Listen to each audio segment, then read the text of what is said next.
हम्म। शिक्षा के क्षेत्र में मंत्री जाहिदा खान ने हमारी पंचायत के लिए सबसे बड़ा काम जो किया है, नंदेरा पंचायत के लिए, वो अल्पसंख्यक बालिका आवास विद्यालय जो खुला है, उसमें लड़कियों को हमारे साथ एक खास मेहमान हैं, नरदेरा पंचायत से प्रतिनिधि हैं राशिद सरपंच साहब, वो हमारे साथ है। आज उनसे बातचीत करेंगे कि पंच ने किस तरीके का विकास कराया है और क्या क्या इनकी तैयारी चल रही है। इन सब बातों पर आज हमारे साथ राशिद जी, इनसे बातचीत करते हैं।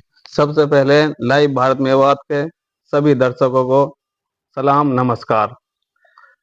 आप ये बताइए कि आपकी पंचायत में किस तरीके की आपकी तैयारी चल रही है चुनाव को लेकर, किस तरीके का आपको लोगों का सपोर्ट मिल रहा है? मैं अपनी पंचायत के बारे में बताना चाहता हूँ।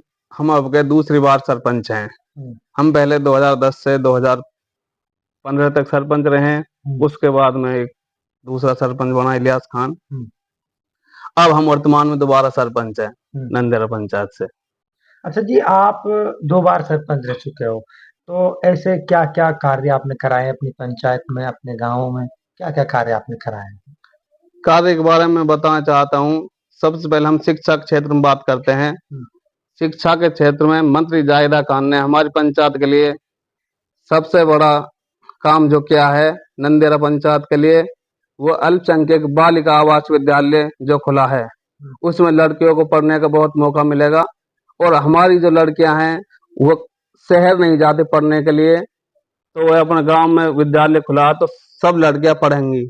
अच्छा, शिक्षा के क्षेत्र में मंत्री जाहिदा खान का हम पे बहुत बड़ा योगदान रहा है इस बारे में।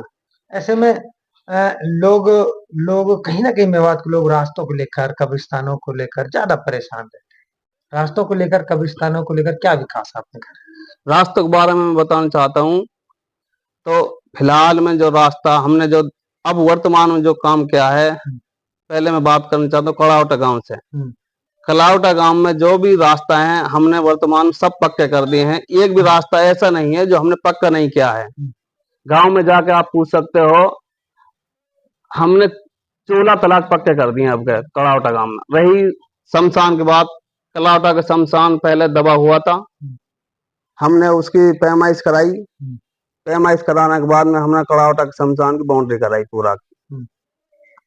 फिर आ जाता है गुंडगांव गांव। गुंडगांव गांव में हमने शिक्षा के क्षेत्र में बताऊं, पहले स्कूल में हमारा में गुंडगांव गांव पानी भर जाता था। फिर हमने मिट्टी भरत कराया। मिट्टी भरत के बाद में हमने फिर गुंडगांव के स्कूल में इंटरलॉकिंग ईंट बिछाई।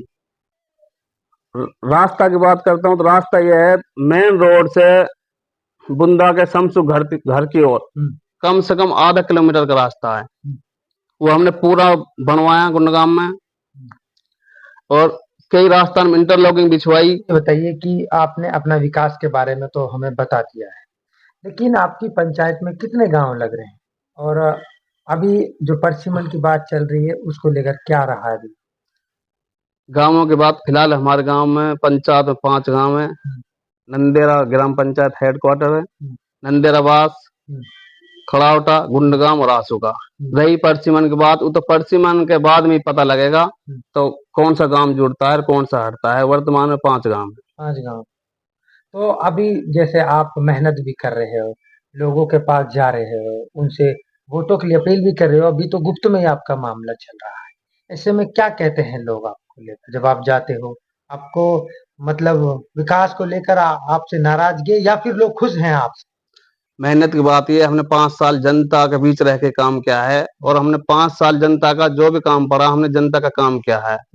रास्तों से लेकर, शिक्षा से लेकर, रही एनएफएस है खाद्य सुरक्षा, जितना नंदेरा पंचायत में एनएफएस में खाद्य सुरक्षा में नाम जुड़े हैं वो कई पंचायत में नहीं जुड़े।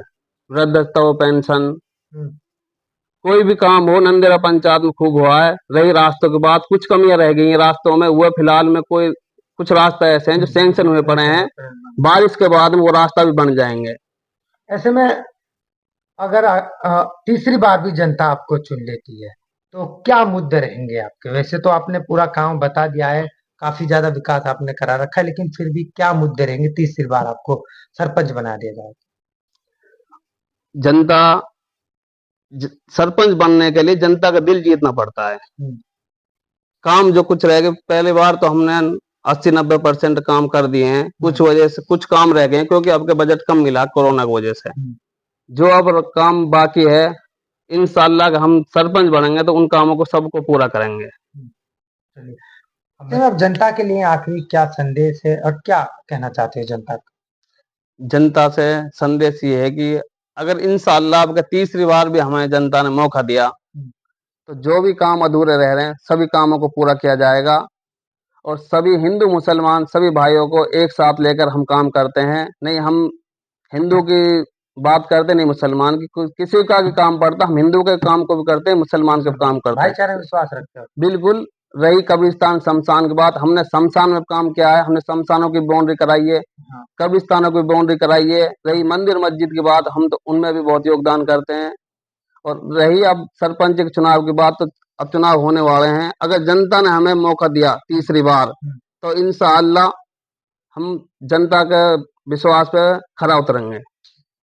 तो अभी हमारे साथ राशिद सरपंच है जो नरदेरा पंचायत से प्रतिनिधि है। ऐसे में हमने उनसे बातचीत की और उनसे जाना है और वास्तव में जिस जनता उसको ही चुनती है जो गांव में काम कराता है, जो गांव में विकास कराता है, जो अपने लिए नहीं बल्कि जनता के लिए सोचता है, जो अपने पेट के लिए नहीं बल्कि जनता के पेट के लिए सोचता है, जो अपने बच्चों के लिए नहीं बल्कि जनता के बच्चों के लिए सोचता है, गांव के अच्छे फ्यूचर के लिए सोचता है। जनता बार बार उसी को ही मौका देती है। फिलहाल भी मौजूदा सरपंच है, इससे पहले भी ये सरपंच थे।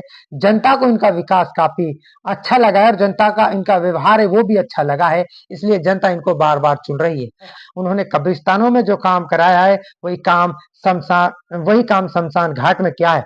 चारों तरफ शमशान घाट में बाउंड्री कराई है तो कब्रिस्तान में भी चारों तरफ बाउंड्री कराई है। और वास्तव में ही जिस तरीके से लोगों के अंदर राशिद को लेकर एक उत्साह, एक खुशी है और राशिद को वो कहीं ना कहीं आने वाले नरदेरा पंचायत का भविष्य मानते हैं। तो ऐसा लग रहा है तीसरी बार फिर राशिद सरपंच यहाँ से विजय होने वाले हैं।